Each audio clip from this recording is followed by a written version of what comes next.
When you get the chance to meet the people you know online and in the remote space, yes, there's an element of curiosity because you're like, are they really how they seem online? Like the people that we meet online and that we really truly align with, and that we truly call our friends, and that we truly feel like there's someone that we can connect with.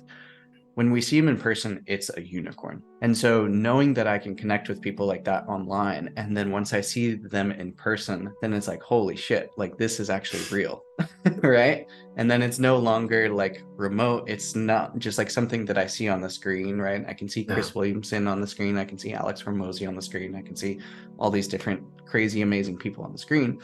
But then once you see them in person, then it's like, okay, this is actually real. This is tangible. Like this is something that actually goes on in the world. And so then it kind of shifts something in your brain from just seeing it to actually believing it. Hey guys, just wanna welcome you to our fifth episode at this point. Today, I have exciting news. We have Christian Jack, the man himself. So somehow, if you don't know him yet, well, this is exactly the episode that we're gonna be talking more about. Some of the things he's been able to accomplish, his journey in this space. Literally from being just another closer to right now being the go-to guy in terms of networking, in terms of sales itself. So I'm excited. Christian, happy to have you here with us. I guess could you give us some introduction? Obviously, we know you, but maybe to some of the guys that again somehow don't know you yet. Yeah, absolutely. Number one, thanks for having me on. Really appreciate it, you guys. Episode number 5, we're getting into it. We're getting into Yeah. it now. Been going for a little while. Yeah, my name's Christian. I've kind of made my way around the space here and there. And yeah, like Sam said, I guess supposedly they say I'm the networking guy now. I don't know why, but Yeah, seems I to don't know why seems to either. serve Huh? me. So we'll go with it. Yeah, Christian, it's not like everyone kind of goes to you in terms of networking, in terms of like, actual tips and some of the things you've been able to achieve mostly through networking. I guess like could you kind of share some of that because every single one of us, even in the box, kind of, talk about that prowess in a sense. Yeah. I guess what would you like to know about it? Sure. I guess like what is the most interesting for me is like how did you come up with it? Like what changed in your approach, or maybe not change, but like what actually had you wanna, like first of like start pumping out content, like go on Mm, the like more personal brand type of approach? mhm. I see what you're saying. I see what you're saying. Um, yeah, I guess just a couple of things. Um, in my mind, from the people that I talk to, people, especially salespeople, don't really want to do personal branding and they don't want to put content out there. And I was once like that myself. Like I didn't particularly care. I went through a stint of running my own business for a while and I had to put content out for that, but I didn't really love doing it. It just felt like a chore. Didn't really feel like it was moving the needle too much. And then in sales, even more so, like I could spend that time on a call actually making money, or I could spend that time like following up with somebody or calling through the outbound list or like literally do anything else with my life that I wanted to do. Content was not the thing that I wanted to do.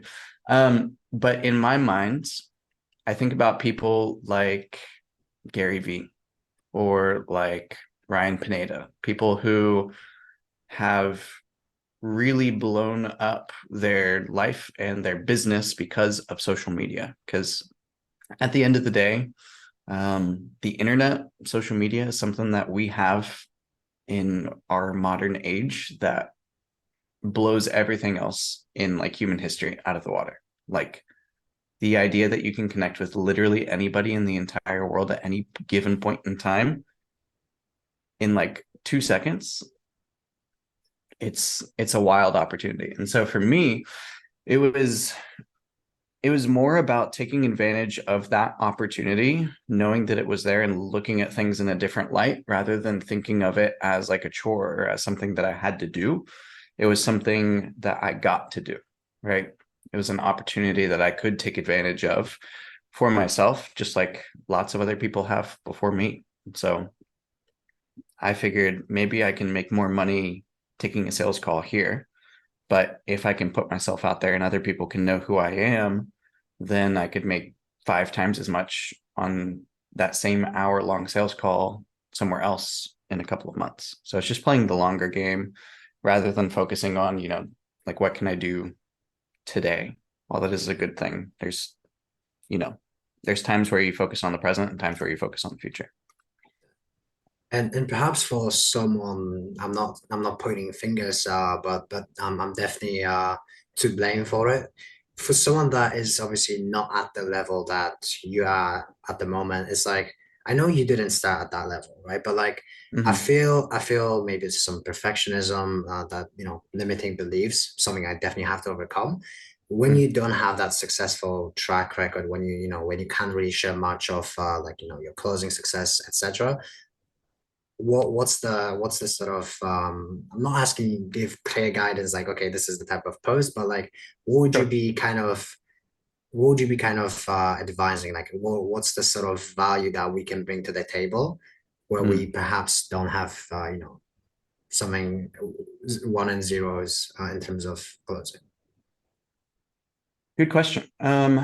Number one, like procrastination really like lots of people wait to start posting content or they wait to start putting some themselves out there or whatever because of perfectionism, like you said. And perfectionism is just procrastination masquerading as quality control.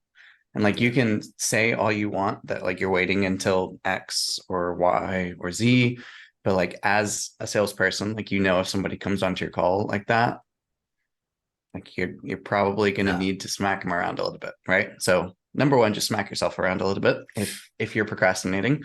Um, and then in terms of actually what to put out, um, it's really timely that you're asking this because I haven't really told anybody except for one person. But currently I'm putting together like a short ebook that goes through everything in the side door networking course that I created, but like in a more succinct, like packed value thing, right? So that instead of spending like an hour and a half, 2 hours going through the course and spending a couple $100, you can get it for like $7 is probably what it's going to be. So keep an eye out for that. But it is very much so on my mind about like how do you actually provide value, right?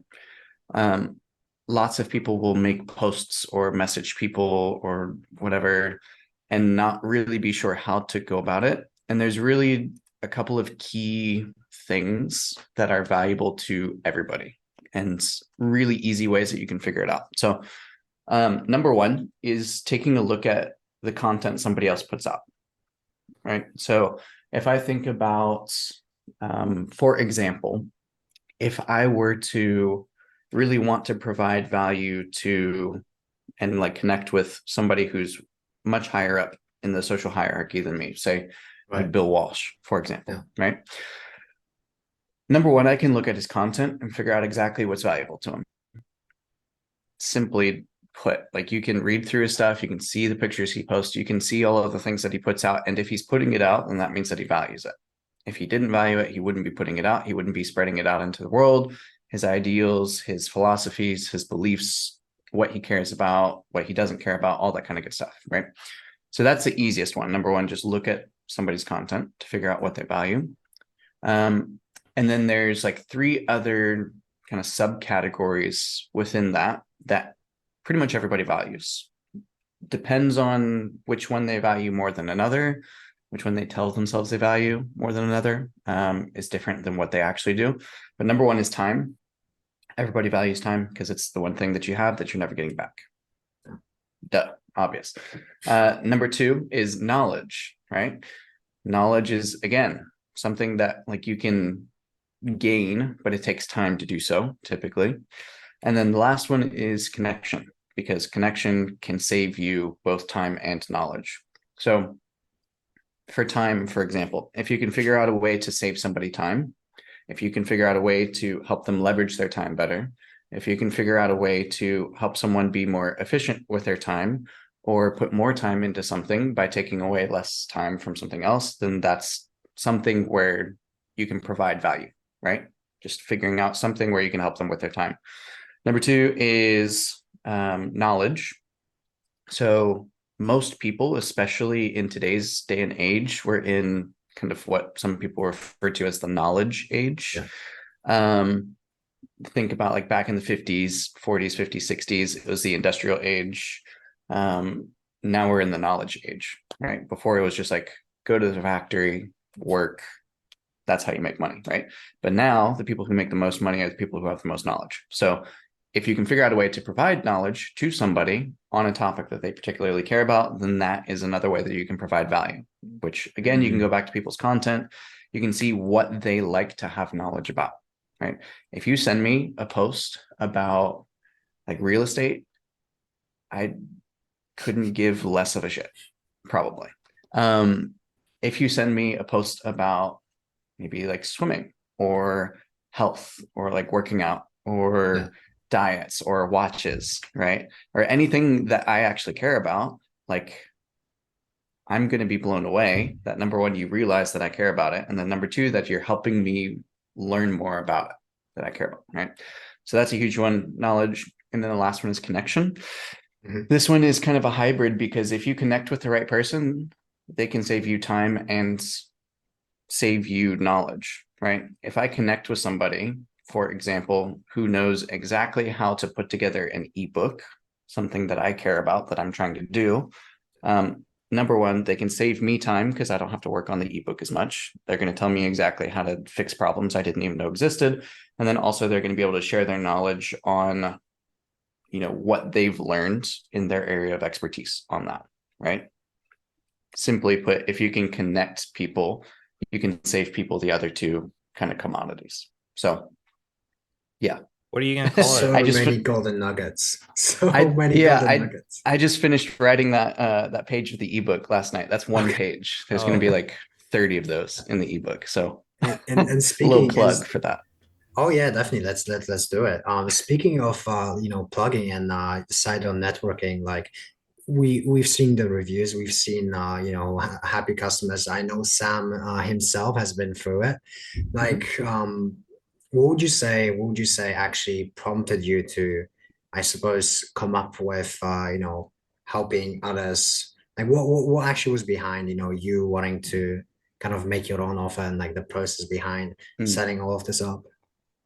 Good question. Number one, obviously helping other people do what I did because I found a certain amount of success with it. And if I know I found success with it, then other people can as well. Right. Number two, a little bit selfishly, of course, and that it benefits me, right? It's something that I can have going on the background that I don't really have to manage too much. It's basically passive income. Once I put all of my knowledge into this thing, then all I have to do is promote it every once in a while, or not even, and can make 5 figures a month from it. So it's great. And so having that and not having to worry about leads on the offer that I'm on, or the marketing going down, or them shutting the offer down, or like whatever, just a little bit more self-sufficiency, which is why I think a lot of us even got into sales in the first place. So just taking that to another level. Yeah.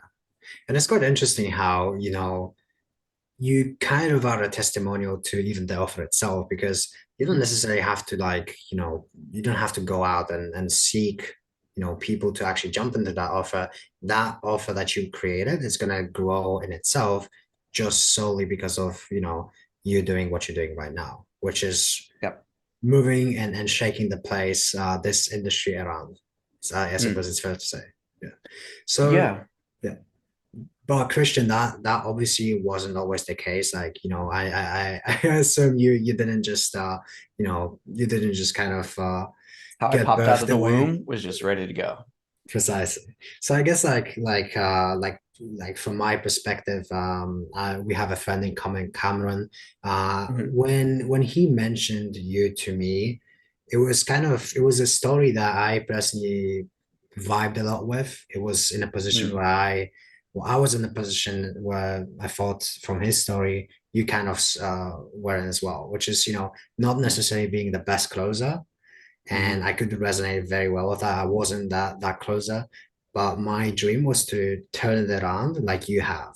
And mm. I guess like kind of going over in that period of time, like what do you feel? Obviously, besides all the hard work on like the daily basis, like how Yeah. did you turn it around? Um, it's a good question. I think a couple of things Mhm. as per usual. Yeah, number one, like hard work is the main thing. Just you're not gonna stay where you are if you're putting in the right inputs Yeah. on a day-to-day basis. Like it doesn't happen, right? Number two is changing my environment. Mm, So obviously I was still working the same offer, um, but the majority of how I spent my time changed. Before I was spending my time when I wasn't working, I was either just like spending it with my wife, going out, hanging out. Um, I was like playing video games. I was just kind of doing whatever, right? Not super intentional about it. yeah. When I got into the objection box, I said, I'm going to make the most of this. And I intentionally transferred all of that time that was unintentional to intentional time inside the box. So that meant going on role plays, going on trainings, meeting up with other people outside of the usual hours, all that kind of good stuff. And it's the idea of like Alex Hormozy mentioned in a podcast, like after the Vietnam War, right? Tons of people, tons of soldiers went to Vietnam and became heroin addicts. Like it was what it was it like a 40% of the people that went over there became heroin Right. addicts. It's wild. Um, and then when they came back, they were able to switch that and no longer be addicted. Whereas people who just stayed in the US never went off to war, never came like back. They just stayed in the same place. They didn't change their environment. There's like a 90% relapse rate, right? So how are people that came back from Vietnam able to not relapse and Yeah. completely kick the addiction immediately? It was because their environment changed. And so I just changed my environment to be mostly people who are in the box and specifically the coaches in the box. I spent a lot of time with Nick and James, like outside of the usual role plays, and with Bill outside of the usual role plays, to where I was just absorbing everything. And Mm, it was no longer just like a training that I was taking, but it was how I was living my life. And so changing my environment in that way, I think really helped with shifting a lot of the beliefs that I had in myself, my conviction, my confidence, and then ultimately my work ethic in training and working yeah. and all of that stuff. And it's so impressive to see that, despite all the success that you have, because let's face it, who wouldn't want to be in your space? Obviously, there's the Mm, work that not everyone is actually prepared to do, but obviously take that aside. But like it's still impressive to see no matter all of that, you're still showing up to the role, because you're still, actively if it's the weekends, you're still, mm, sometimes we see each other on those calls, but you yep. you still there's still that maybe not hassle, but like that insane drive, I guess, that got you to Mm. this place. Yeah, yeah, for sure. I think if you ever give that up, then you're going to see yourself starting to move backwards. And Yeah, that's the last thing that I want. yeah. What And are in you, terms of yeah, what are you moving towards, Christian? Like, I Good understand question. you're making $100 million networking, the new book here, but I am Yeah. excited. Like, um, I feel like if I'm gonna be honest, in your position, I would probably become complacent to a degree. Um, Hmm. and so, yeah, I'm really wondering uh, yeah, got you putting in the effort necessary to hit like another level beyond that. Yeah. I still haven't necessarily hit my big goal. I'm almost there. I'm really, really close. But at the end of the day, the goal is just like it's a mile marker, if that makes sense. No, I love it. It's not necessarily the action, right? If you, for example, if you say like you're really overweight and you want to lose weight, say you want to become super fit, you want to have like less than 5% body fat, you want to be like 220 pounds of pure muscle, whatever, like you're able to play with the kids and like do all this sort of stuff, right? Yeah. Say you get there, say you achieve all of that, you hit the mile marker, then what? Like Mm. you can either choose to stay there or you can choose to get better, whatever that means, or you can choose to go back. Like those are kind of the three options. And I guarantee that in order to get to that point, you had to pick one of those three, and it wasn't getting worse and it wasn't staying where you were, it was pushing forwards, right? And in doing that process, in pushing forwards, in growing, in getting to the next step, yada yada yada, that becomes the goal. It's not as much of like getting to that 5% body fat. It's not as much getting to that kind of quantified goal as much as it turns into the fact that you enjoy the process and it changes who you are. Like you are not someone who has 5% body fat. You are someone who works on their health, who eats healthily, who goes to the gym, who makes the right choices day in, day out. Like that becomes who you are. And so even though I've gotten to a goal that I had for myself many times over, it's not about the goal. It's about who I am that produces the goal, right?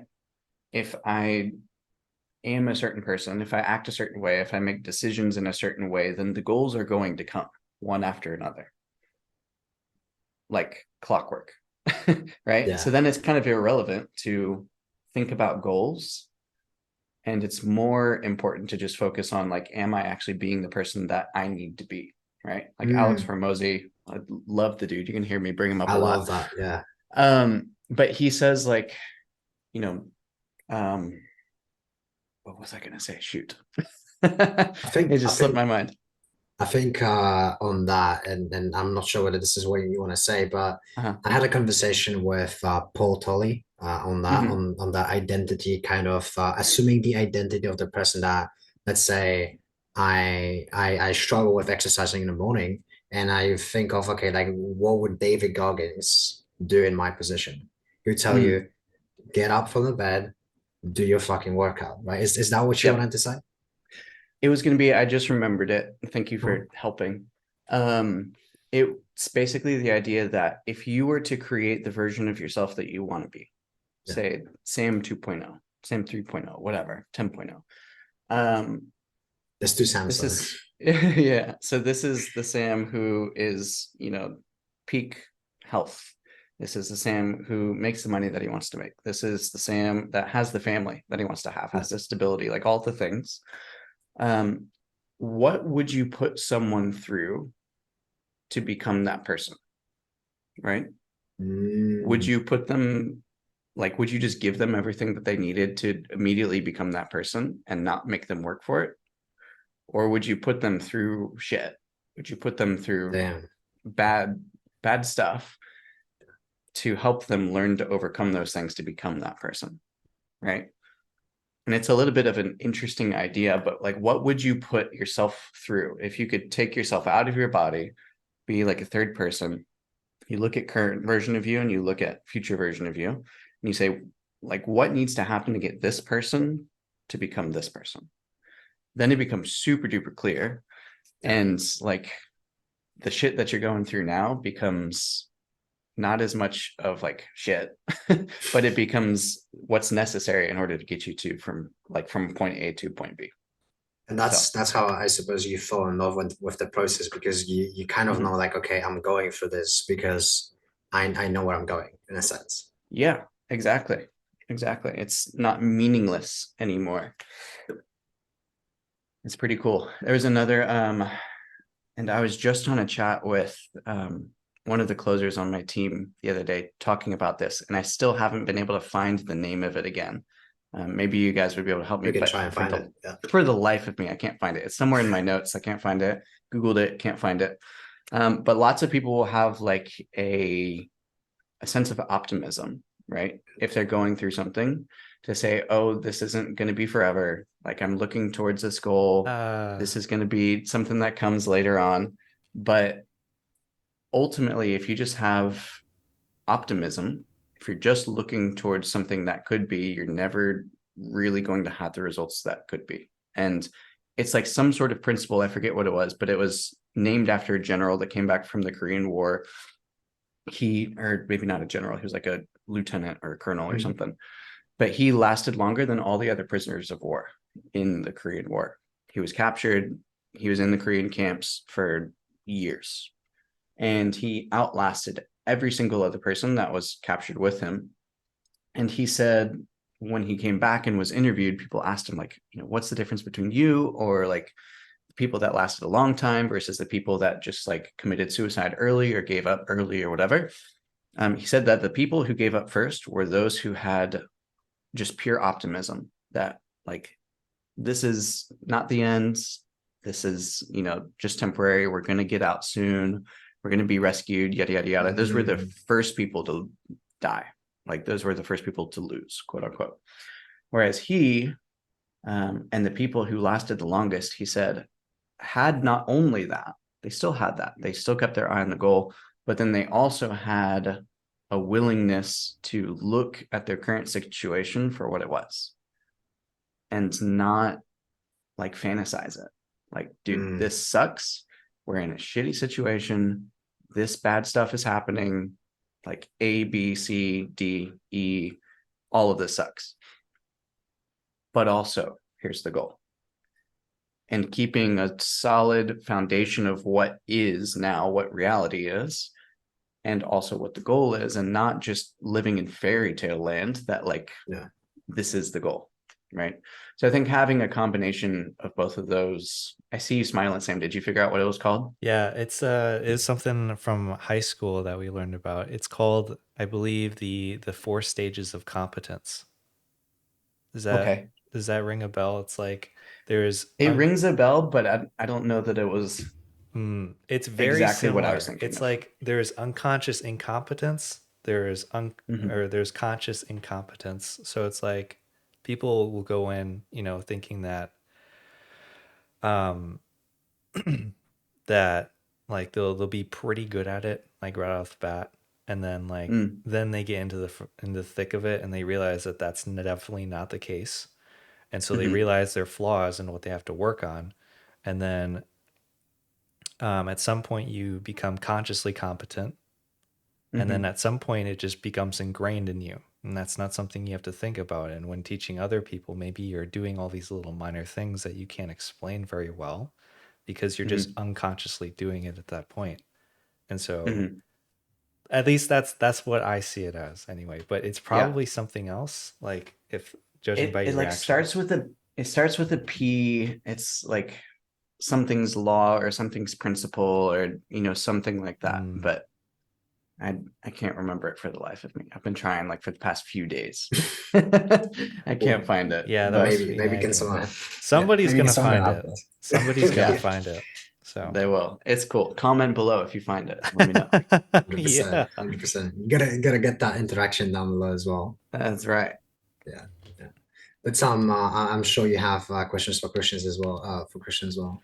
Yeah, there's a so like big thing I'm looking forward to, at least with the whole remote thing, is um it's definitely like getting to meet people like you, like Grunkovich, like Brady in person, right?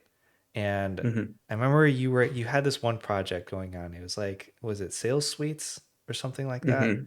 Is Yep. is did you guys like run into a lot of things that you realized you had to focus on more, and then it's just kind of it added a little bit more time under making sure that that's all the kinks are ironed out and all that good stuff? Yeah, it's an idea that I've got. I think it's going to be a little bit longer term. Mm-hmm. There's some more like short term plays that I needed to focus on at the moment. But it's definitely still something that I want to do for sure. Yeah. So that was like that's probably one thing I'm doing now is I'm putting a lot more time into discovering what I want moving forward. And one of Mm. those big things is like back in April, I had my first time I'd ever flown, and that was to Oh meet wow, people like on that I met online, and that's awesome. um, I realized how much I liked that, and Hmm. that is something I'd like to have just as a normal thing in my life. Mm. And so Why do yeah, you think? I'm curious because this kind of brings up a topic that I enjoy talking about. Like, why do you think you really enjoyed meeting people that you knew online in person? It's hmm, a fantastic question. yeah, I don't know. I feel like it's a lot of maybe there's some sense of curiosity in it, but Hmm. What um about like in-person friends? I know I'm not the only person who's like this. I'm curious if you're like this or not. Like, do you have many in-person friends, even like compared to what maybe you used to have before you went into the remote space? um I never had a lot of in-person friends. Like Okay. that was usually that was my upbringing anyway. And I think through you, through a lot of discovering this online space, I realized how important it is to get to know people and Mm. build relationships through that. Not just for Hmm. opportunities, but just because like it gets lonely really quickly, I found out. And Hmm. um, I, yeah, I never really implemented that in person. And Hmm. back then, I just had a really small group of friends growing up. Hmm. That's all it was. And just now looking back at it, like all of those guys in high school, we've kind of all gone our separate ways, more or less, Mm. at this point. Yeah. And now, um, I, it's just like the people I surround myself with now, they definitely do push me to do things I've never done before. And Mm. like I know that's all in getting myself somewhere I've never been, Hmm. and very appreciative of that. But there's something like yeah, it's like I always want to meet these people in person because like it's one thing seeing them over a screen, but it's like Hmm. you don't know who they're actually going to be like in person, you Yeah. know. There's so many different It's things. Like we're prepared, we're sitting uh-huh. down, we're ready for a conversation, we're not Yep. factoring in all the little nitty-gritty things of the day-to-day when you're like commuting or walking, or like you Yeah. have to wait for Yeah. something unexpected that wasn't Hmm. planned, like all these little things, you know. And Yeah. so um yeah, like that's I one thing met I'm looking forward to. So I met Ahmed in person. And dude, he's so tall. Holy yeah. smokes. He's like this much taller than me. I'm like, what the heck? Christian, how Um, tall are you? so I'm like 5'10", 5'10" and a half-ish. Okay, so that's kind of my height. Okay. Won't feel like a dwarf Yeah. next year. A lot of the guys at the objection box event in Austin were like tall, like 6'1" or taller typically. And like Parker was super huge. I was like, what? You're that tall? Holy smokes. But anyway, um, yeah, Sam, I asked because I really enjoy kind of talking about this, and it's a little bit morbid, maybe. Um, but like I don't really have friends. Like really. I have zero in-person friends. Zero. Not even one. My wife and I moved to a new city where we have family in town 2 years ago, but no friends, like literally none. Um, Online, I have a few people that I consider to be, true friends. I have lots of acquaintances. I have lots of people I know. Yeah. I have lots of people that I have lots of respect for and admiration for, and yada yada yada. But for me, there's a huge difference between like the five people that you surround yourself with. Like those are the people that I truly call friends. And I have like two of those, right? Truly. And I think part of the reason why is what you mentioned, Sam, like the people we meet in what we do. We see lots of people come and go. We see lots of people, along the mountain, if you will, as you're climbing the mountain of life, of success, of, wherever you're going. But for me, at least, moving at a certain speed that I do, I pass a lot of people. And it's not like to brag, but But it's to say it's the that, like, reality. because it's because like you pass so many people, like they're in your life for a really short time. And do you But feel? Sorry, go when I on. look next to myself and I see someone else who's stuck with me for a while, who are kind of going the same pace, and that's someone that I'm like, oh, might be worth like saying, hey, since we've been running next to each other for a while now, right? Um, for example, like Josh Large is one of those two people for me. Yeah. So it's really interesting because when you get the chance to meet the people online and in the remote space, yes, there's an element of curiosity because you're like, are they really how they seem online? Is Yeah. like, are they tall? Are they short? Are they wide? Are they thin? Like whatever. And just being able to see so much more, and it goes into like body language and nonverbal communication and all sorts of stuff like that as well. But then also, I think it plays into the idea that like the people that we meet online and that we really truly align with and that we truly call our friends and that we truly, feel like there's someone that we can connect with. When we see him in person, it's a unicorn, right? Like when I think of like Josh, for example, or I would like to think of myself in this way. I may not necessarily be, but when I think of him, like if I'm walking around a mall, how many people do I know are going to be at that level of financial capabilities, at that level of skills, at that level of taking care of themselves, right? Like, I don't know if you guys know Josh, like totally biohacks, and he has like Briefly. the craziest supplement stacks, like totally takes care of himself. All those sorts of things, like he's excellent in so many different areas of his life. And if I just like walk around the mall, if I walk around, a festival, if I like anywhere that I go in person, what are the chances that I'm going to see anybody who has all of those things together? I I would venture to say that like I don't. Yeah. 1 in 10,000, maybe.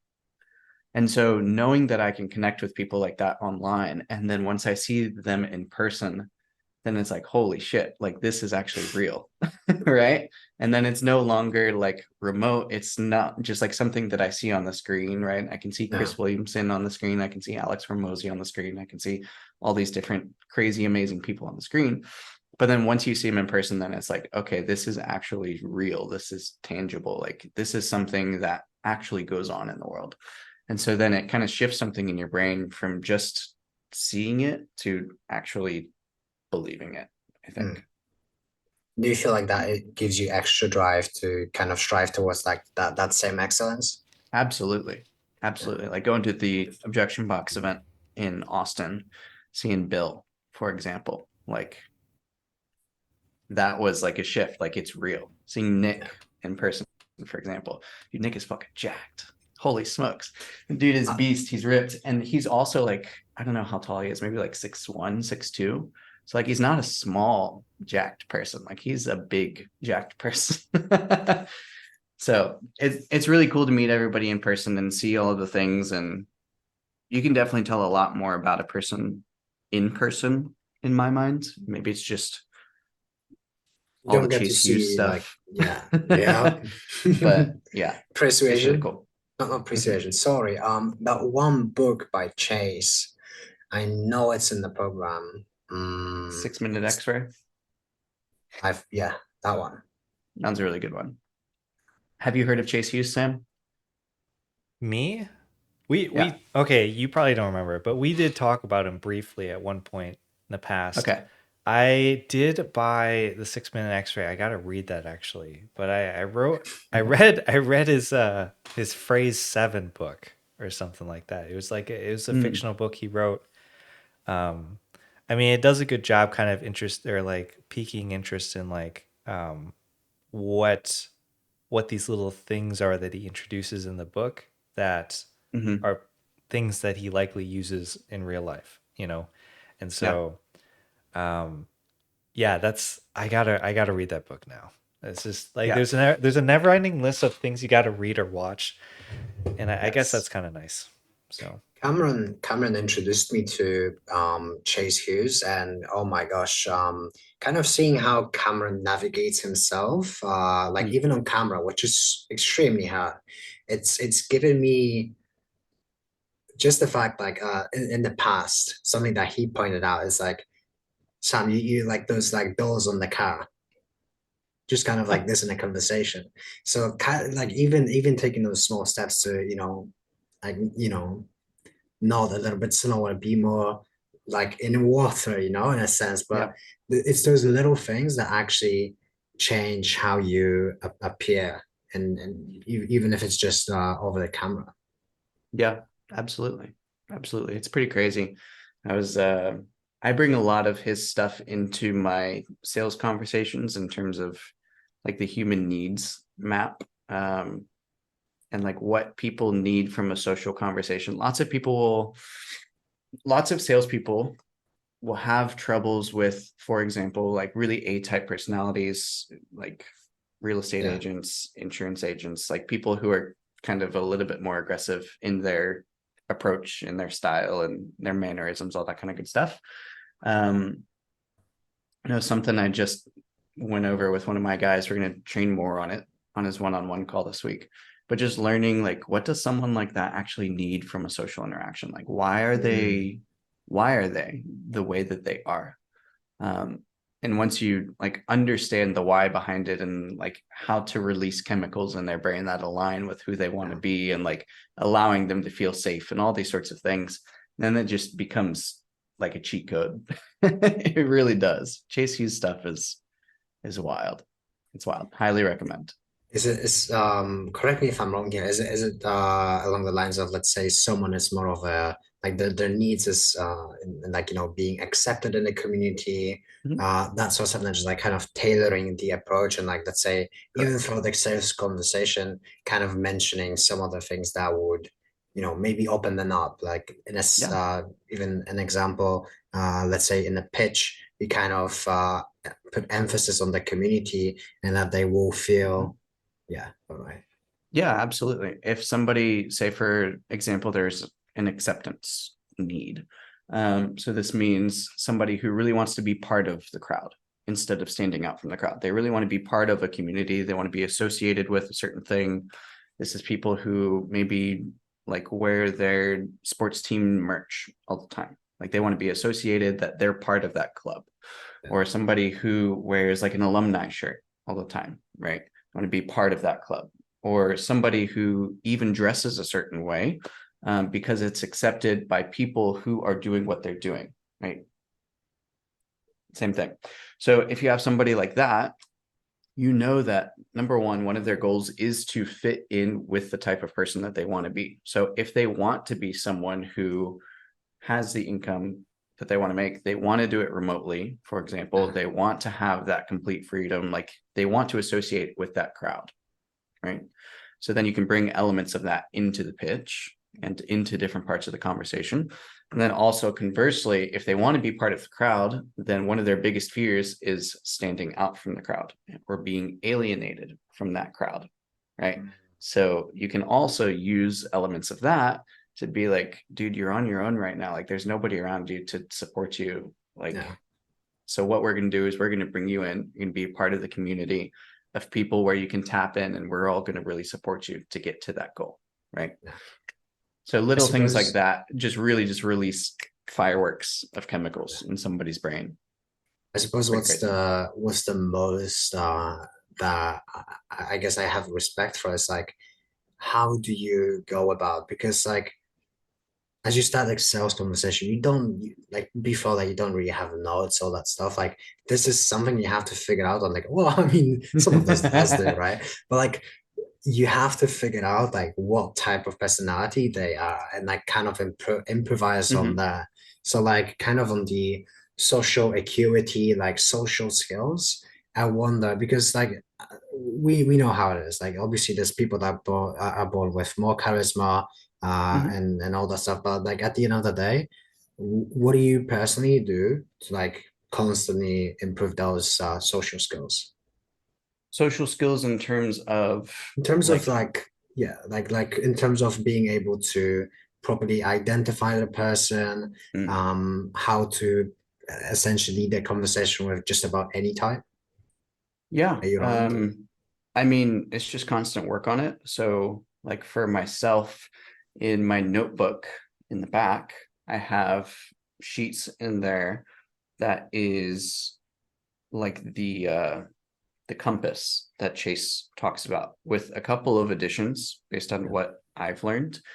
Um, and just pulling that out and using it, right? And just focusing on those things all the time. I think it's really easy to learn something and like go through the book or go through the course and then just like forget about it. I personally put everything on a rotation of basically 3 months. So like for 3 months, I'll go hard on one subject. And then the following 3 months, I'll go hard on another, something that I've done in the past. So like right now, for example, I'm going back through Eli Wild stuff. 3 months before this, it was about a month and a half ago where I switched over. A month and a half ago, I was going back through all of my NEPQ stuff. mhm. And 3 months before that, I was going through Chase Hughes stuff. And like you just keep a rotation of what you've gone through to stay sharp on it. Yeah, Because you're always going to pick up new things when you go over it. So it gets a little bit crazy. You have to get rid of some things just by nature, like the volume of that.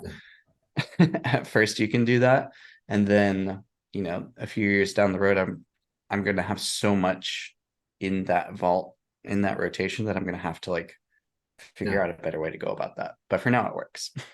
Dude, you going places. I'm gonna probably consult this with Sam, but what I'm gonna ask him to do is definitely name this episode. This is what being in the 1% of human achievement looks like.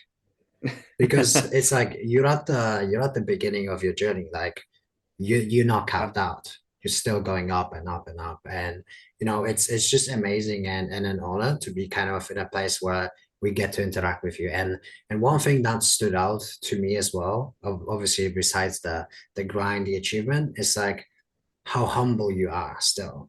Like Mm, I reached out, I was pretty much, just another no name that kind of joined the program for he was entitled to speak to everyone. But it's like you still obviously spend your time. I know it's not even just for me, it's like, the other guys that reach out to you as well. You mm, always offer advice, you always share your knowledge. It's refreshing to see. mm. So I I appreciate definitely that. want to thank you for kind of having that approach, and Yeah, I'm sure Sam probably relates to that as well. Absolutely. Yeah. I appreciate that. Yeah, it's not to take it back to Chase Hughes, but I'm a significance intelligence combo. So like I want to stand out from the crowd and I want to Yeah, appear intelligent and like share my knowledge. So if somebody asks me for advice, I'm like, fuck yeah. Right. Dopamine goes off, like I can share knowledge. yeah. So I think So that that's book works great for you, that's for sure. it works out. It's I've had to set some boundaries for myself. Like I don't really do like one-on-one networking calls anymore just because I like don't really have time for it. I get too invested into it. Yeah, But yeah, whenever somebody asks for help or advice or something, I am typically pretty open to sharing. amazing. So many golden nuggets. I wish Sean Brady was here with us. Christian, I guess I wanna just thank you for kind of coming over to our humble podcast. Um, Jesus, I'm gonna go over the recording and kind of take as many notes as I can because it's mind blowing. Like especially some of the things you shared earlier with your approach towards content, with your Mm. approach to analyzing how to actually connect with, the high level people. I'm gonna take some notes on that one, and you can for sure see some of those results coming up in the following weeks. I That's for sure. I anticipate it. I expect Yeah. it. Mm-hmm. That's amazing. For those that listened all the way up until this point, do you have an idea as to when that ebook's coming out? Good yeah. question. Short answer, no. Longer answer, possibly in the next couple of weeks, probably. Okay. I'm a few pages in, trying to do like a page a day. I don't want to take things too quickly, but like all of the info is already there. So it's just a matter of figuring out how to condense it in a way that gives people the most value for the least amount of time is kind of the goal for that. Okay. Good to know. That's a fair approach. Yeah. It's no fluff. Christian, anything on the side note, I suppose, like just before we finish up, anywhere people can find you? What's the best place to contact you if if someone is actually looking for proper professional tips from someone that's actually done it in terms of networking? Where can they find you? Facebook is where I'm most active. You can look me up. I have the blue check. And then if you like want to go down the networking route, or like if you want to schedule a one-on-one with me, I have that option on my website as well. So just christianjack.com. It's linked in my Facebook profile as well. Awesome. Well, once again, Christian, thanks for coming on, and to everyone that was watching, post your golden nuggets in the comments below, and on to the next one. Thanks.